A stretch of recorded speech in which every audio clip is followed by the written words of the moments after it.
Type 2 sugar के मरीज़ बहुत सी दवाइयों का इस्तेमाल करते हैं। कुछ जो है सल्फ़ोनाइल यूरियाज़ का इस्तेमाल करते हैं, कुछ ग्लूटाज़ोन्स का इस्तेमाल करते हैं, कुछ जो है तो DPP-4 इन्हिबिटर्स होते हैं, उनका इस्तेमाल करते हैं। इस तरह मुख्तलिफ़ किस्म की दवाइयाँ होती हैं, जो मेटफॉर्मिन वगैरह है। ये सारी दवाइयाँ मुख्तलिफ़ तरीक़ों से काम करती हैं और आपका शुगर कंट्रोल करती हैं। जनाब, बात करते हैं SLG2 इन्हिबिटर की, यानी सोडियम ग्लूकोज़ को ट्रांसपोर्टर 2 इन्हिबिटर के, जिसमें जो मुख्तलिफ ग्लिफ्लोजीन ड्रग्स होती हैं वो आती हैं, जिनमें डैपाग्लिफ्लोजीन, एम्पाग्लिफ्लोजीन और आजकल एक और नई ड्रग अर्टोग्लिफ्लोजीन आई हुई है, जो कि शुगर के पेशेंट्स में हम इस्तेमाल करते हैं और उनके शुगर में बेहतरीन नताइज हासिल होते हैं। जिस तरह पहले भी मैं आपको डैपाग्लिफ्लोजीन और एम्पाग्लिफ्लोजीन के बारे में बता चुका हूँ कि जो SLG2 इन्हिबिटर्स होते हैं, ये दवाइयाँ बुनियादी तौर पर काम करती हैं, जो को ट्रांसपोर्टर होता है सोडियम और ग्लूकोज का, उसको ब्लॉक कर देती हैं और ग्लूकोज जो है, शुगर जो है, वो आपकी किडनी ट्यूब्यूल्स में रीएब्जॉर्ब नहीं होता। जब ये रीएब्जॉर्ब नहीं होता तो यही शुगर जो है आपका यूरिन के जरिए इसका अखराज हो जाता है और जो बॉडी में जायद शुगर है वो चला जाता है और आपका sugar level, blood sugar level जो है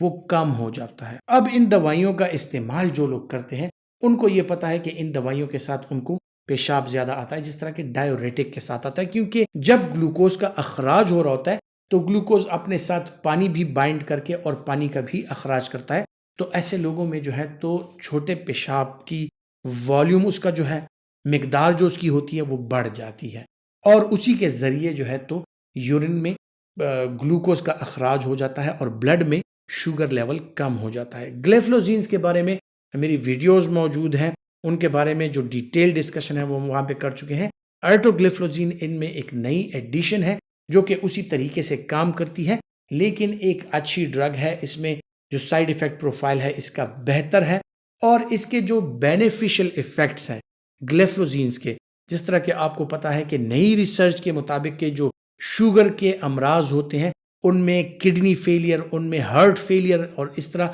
मुख्तलिफ ऑर्गन्स के फेलियर के चांसेस बढ़ जाते हैं। अब जो हार्ट फेलियर के पेशेंट्स हैं कि जो शुगर के साथ उनका दिल आहिस्ता आहिस्ता ब्लड प्रेशर और शुगर के साथ कमज़ोर होता जाता है और हार्ट फेलियर का शिकार हो जाते हैं, तो वो प्रोसेस जो है वो डिले हो जाता है। इसमें कार्डियो प्रोटेक्टिव एक्टिविटी पाई जाती है और हार्ट फेलियर के मरीजों के लिए इसमें एक तो कार्डियो प्रोटेक्टिव एक इसमें एक्टिविटी है और दूसरा ये है कि इसमें डायोरेटिक एक्टिविटी है। तो वॉल्यूम ओवरलोड जो बॉडी पे होता है वो कम हो जाता है, आपका दिल वो महफूज रहता है, कार्डियक फेलियर के चांसेस कम हो जाते हैं और कार्डियक फेलियर की तरफ जो प्रोग्रेशन है मरीज का, जो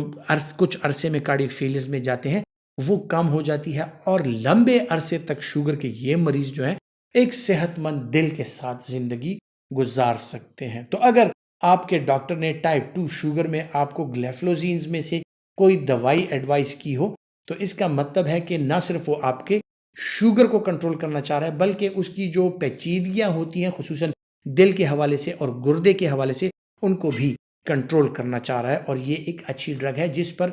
जो इसके एंड रिजल्ट्स होते हैं मॉर्बिडिटी और मोर्टेलिटी पर, मॉर्बिडिटी यानी जो शुगर के पेचीदगियां होती हैं जिनकी वजह से आप दायमी तौर पर बीमार रहते हैं, और मोर्टेलिटी के जो उन पेचीदगियों से फिर शरह अमवात है वो बढ़ जाती है। तो जो शरह अमवात है उसमें अगर कमी आ जाए तो मोर्टेलिटी कम हो जाती है और अगर बीमारियों की जो शरह है उसमें कमी आ जाए तो मॉर्बिडिटी कम हो जाती है। तो आपका डॉक्टर एक कम्युनिटी में अगर रह रहा है तो उसकी यही ख्वाहिश होती है कि इसको जो डायबिटिक पेशेंट्स हैं उनमें मोर्टेलिटी और मॉर्बिडिटी दोनों ही कम हो, तो ही वो एक अच्छा डॉक्टर होगा, तो ही वो अपनी सोसाइटी में जो शुगर के मरीज हैं उनको अच्छी तरह से उनकी देखभाल कर सकता है और उसके शुगर के मरीज जो हैं वो भरपूर तरीके से अपनी जिंदगी गुजार सकते हैं।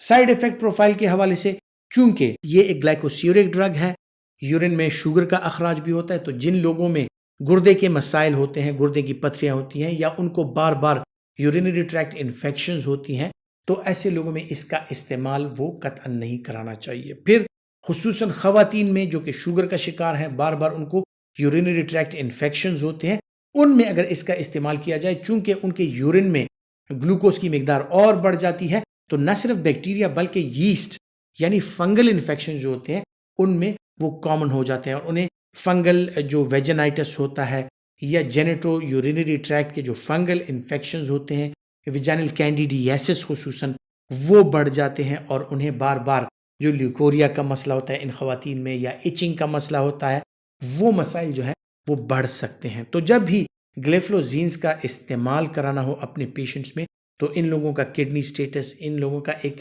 یورین کا روٹین ایگزامینیشن یعنی یورین آری کرا کے یہ اندازہ کر لینا چاہیے کہ ان کو یورین کا انفیکشن تو نہیں ہے یا بار بار ان کو یورین کے انفیکشن تو نہیں ہو رہے یا پھر ان کے گردے میں پتھری یا اس طرح کے اور کوئی مسائل تو نہیں ہے یا کوئی گائنیکولوجیکل پرابلمز تو خواتین کو ایسی نہیں ہے کہ جن کی وجہ سے ان کو یورینری ٹریکٹ انفیکشن زیادہ ہوتا ہے یا اس کے چانسز زیادہ ہوتے ہیں کیونکہ اس دوائی کے استعمال کے ساتھ وہ چانسز بڑھ سکتے ہیں. ٹائپ 2 ڈائبیٹک پیشنٹس میں ان کا استعمال کرایا جا سکتا ہے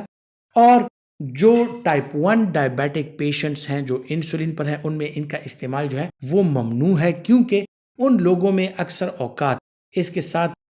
جو کیٹون باڈیز ہوتی ہیں وہ آ سکتی ہیں یورین میں اور ان کے جو ٹیسٹ کرائے جاتے ہیں روٹین ٹیسٹ کرائے جاتے ہیں ان میں اکثر اوقات فالس نیگیٹیولی ڈائبیٹک کیٹو ایسیڈوسس ہونے کے جو اثرات ہوتے ہیں وہ آ سکتے ہیں جن کی وجہ سے ان کی مینجمنٹ میں ڈاکٹر کے لیے مشکلات آ سکتی ہیں. خواتین حضرات امید کرتا ہوں کہ میڈیسن نالج کے حوالے سے جو معلومات میں آپ کے ساتھ شیئر کرتا ہوں آپ کے لیے فائدہ مند ثابت ہوں گی اور اگر آپ سمجھتے ہیں کہ فائدہ مند ہے تو یہ ویڈیو لائک کیجئے اور زیادہ سے زیادہ شیئر کیجئے. اپنا بہت سا خیال رکھیے گا. اللہ حافظ.